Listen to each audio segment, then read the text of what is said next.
L1. Complete failure.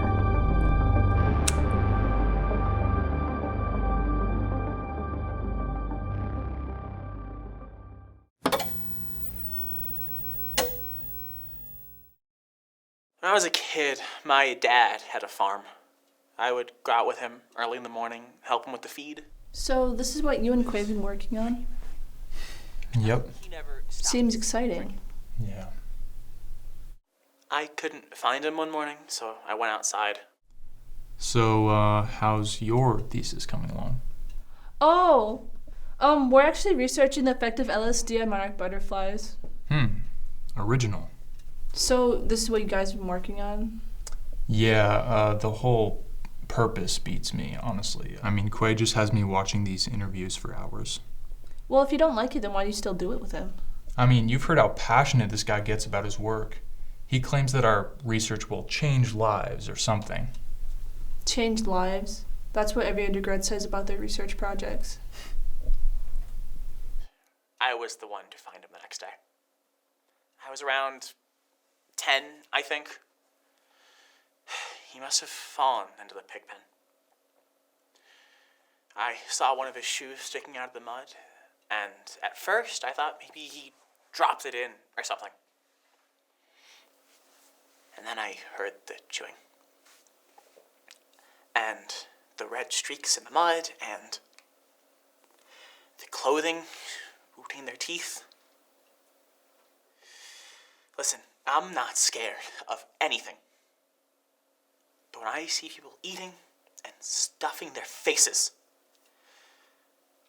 I just can't look at them the same way.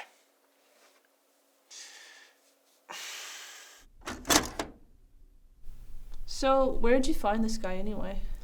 Quaid offered to pay anyone who would share their traumas on camera. And how do you plan on paying him? He's talking to the research board right now about research grants. At this point, we're desperate enough for anything.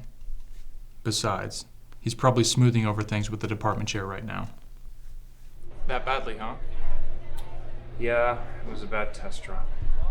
Where do we go from here? What about the others you talked to today? There was this one guy, Mark. He has this thing with meat.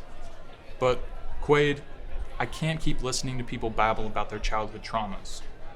Well, how else are we supposed to find subjects? That's not what I mean. I don't understand how you invite me to take part in this research project, and yet you won't fill me in on what it's about. Steve, you're the only other person on campus who is focused outside of the graduation parties. But let me ask you one question. Are you content with a comfy clinical job in which you prescribe paroxetine to wackos from 9 to 5 for every day of the rest of your life, thinking to yourself, this is who I am, this is who I'll always be, forever now and forevermore? Or are you focused with the intention of helping people's lives? Because that's what I want to do. Even if that means pushing boundaries. Boundaries? I admit today was a setback. That's my fault. But in every great scientific breakthrough, there are always roadblocks. We have to move to the second phase.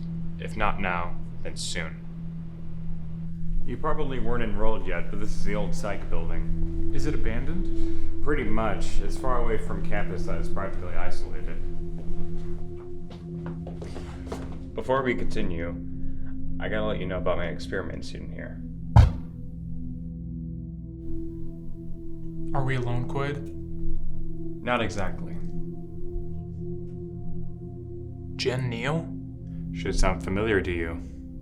Haven't seen her in classes in weeks. Aquaphobia.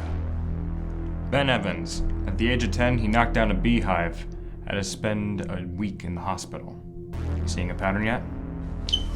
Quaid, you better start making sense right now. One word. Dread. Dread? Dread, Steve. You fear, I fear, he, she, it doesn't matter. There's no conscious thing on earth that doesn't know dread. So why the hell do you have people locked up down here? When we first met, you told me about your trauma. The fear of the dark, how that controlled every fiber of your being, how you lose sleep every night by staring at the dark corner of your room. Think of the global catharsis when we teach humanity that fear is just a thing to overcome. imagine. Trauma and fear, all things of the past. Are you saying that we can cure phobias? Liberate them, fucking liberate them from their subconscious shackles. And that's why Mark Waid is the perfect subject. We're gonna cure Mark's veganism? Curing Mark's dread.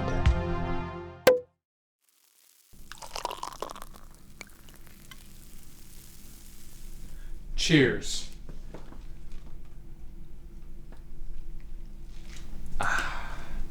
To changing the world. To changing the world. So, Quaid, what's the plan for tomorrow? Well, it's pretty simple. Mark has practice until late Tuesday night, so that'll be the next step. And you know this how? I have my resources.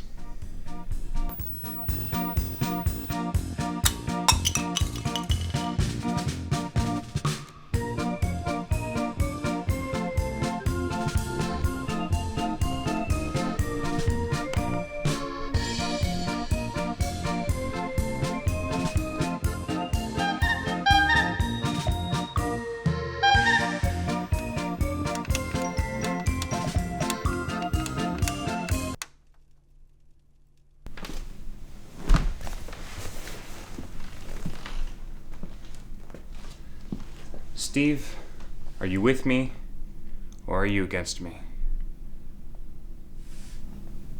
I'll do it.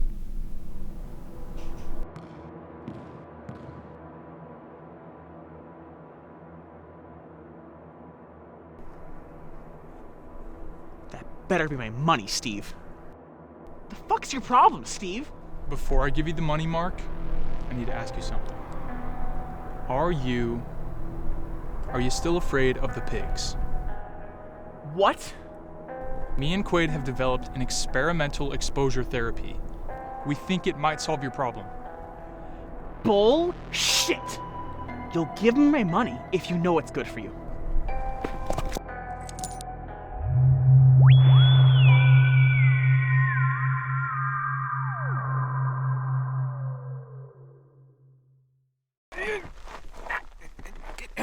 Ow, don't kick me! Steve, is that you? Go distract her. Cheryl, what are you doing out here so late? I was just out jogging and I saw your car parked out here. Oh, God damn.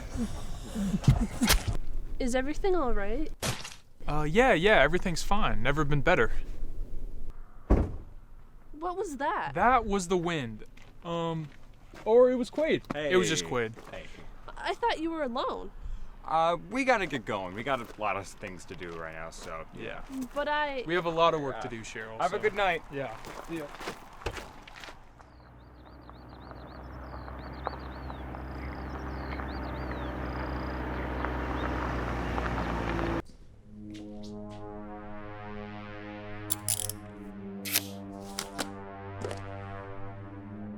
And now, the meat.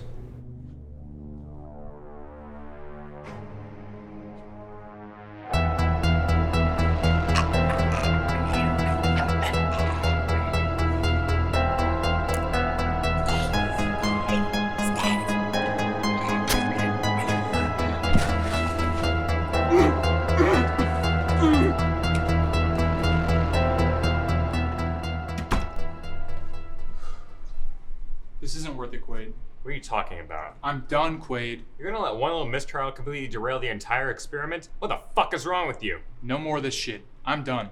Steve, I want you to really think about this now. And I mean really, really think about this now. Stop. Just stop. I'm putting an end to all of this. You're scared like the rest of them.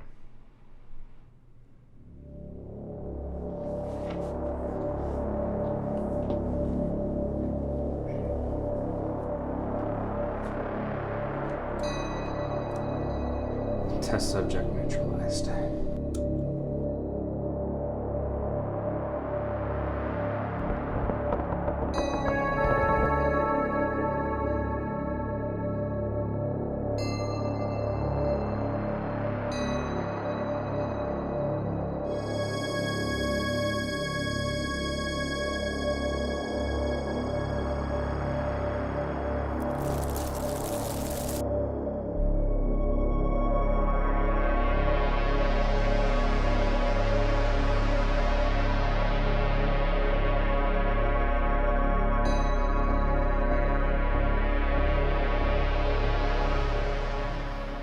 Steve? Steve?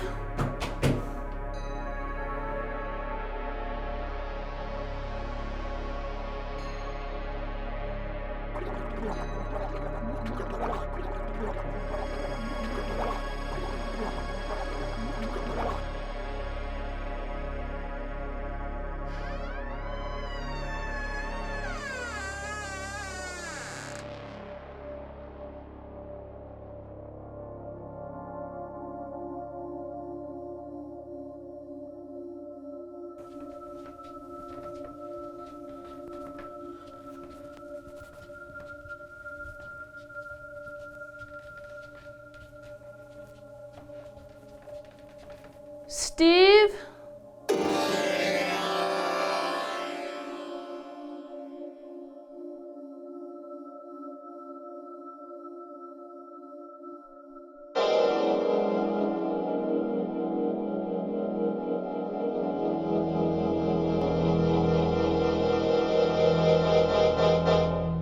What we're doing today is we're, starting with raw meat, and we're really just sort of throwing it all together to make a delicious meat paste.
To make this delicious pate, we're really trying to make the meat into a fantastic paste right now. It's a wonderful paste. I love paste.